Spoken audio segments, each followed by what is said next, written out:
जय श्री कृष्ण।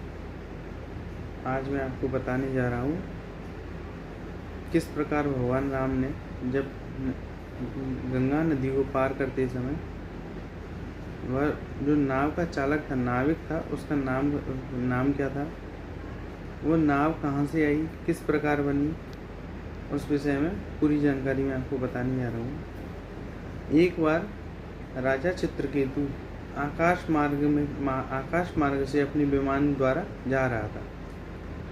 तो उसी समय संत दुर्वासा सरयू नदी में स्नान कर रहे थे। तो राजाओं को उस समय में पान वान खाने का शौक था। तो राजा चित्रकेतु ने पान से अपने विमान से उड़ते समय पान की पीक थूका, मतलब तो जो पान की जो पीक थी, थूक था उनका, राजा दुर्वासा ऋषि के कमंडल जो अपना पानी भर रहे थे उसमें नहाने के बाद, उसमें जाके गिरा। तो जब दुर्वासा ऋषि ने देखा कि अच्छा राजा जी ऐसे जा रहे हैं और इन्होंने हमारे कमंडल में थूक दिया, तो उन्होंने कहा कि इनको ज़्यादा अभिमान हो गया। तो राजा को श्राप दे दिया कि राजन, आप जिस प्रकार आपने एक संत को इतना नहाने के बाद मेरा अनादर किया है, मैं आपको श्राप देता हूँ कि आप काठ की योनि बन जाए, आप मतलब उड़ चल ना सको, जड़ हो जाओ, बिल्कुल आपकी काठ की योनि बने।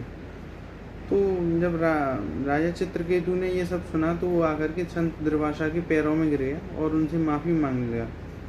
ब्राह्मण देवता, मुझसे गलती हुई, और कहने लगा कि ब्राह्मण देवता, मुझसे गलती हुई, मेरा उद्धार किस प्रकार हो सकता है अब इस आपके श्राप से, मुझे इसका उपाय बतलाइए। तब संत दुर्वासा ने कहते हैं कि राजन, तुम जब त्रेता युग में, कालांतर में त्रेता युग में जाकर के तुम जब वृक्ष बनोगे और समय उपरांत जब आपकी उम्र पूरी होगी, तो आपको उस वृक्ष की लकड़ी को काटने के बाद में उस लकड़ी की नाव बनाई जाएगी। जब भगवान त्रेता युग में राम के रूप में जन्म लेंगे और जब वो वनवास के लिए गमन करेंगे, तब उसी आप जिस वृक्ष से आप बनो, लकड़ी से नाव बनी होगी, उसी नाव में बैठ कर के भगवान गंगा नदी को पार करेंगे। तो उनके जब उनका चरण आपसे स्पर्श करेगी, तब आपका ये श्राप से मुक्ति हो जाएगी आपकी। तो भगवान जब समय अंतर में भगवान अपना पार करने के लिए गंगा जी को जाते हैं, तो गंगा वही राजा चित्रकेतु के शरीर की बनी हुई काठ की लकड़ी से भगवान गंगा नदी को पार करते हैं। और जो नाविक था, जो उन्हें नाव से अपनी से गंगा जी को पार कराता है, उसके विषय में भी बता दूं मैं आपको। वह उस नाविक का नाम था राजा कुहक। उनका जो राजा हुआ करता था उसका नाम था राजा गुह।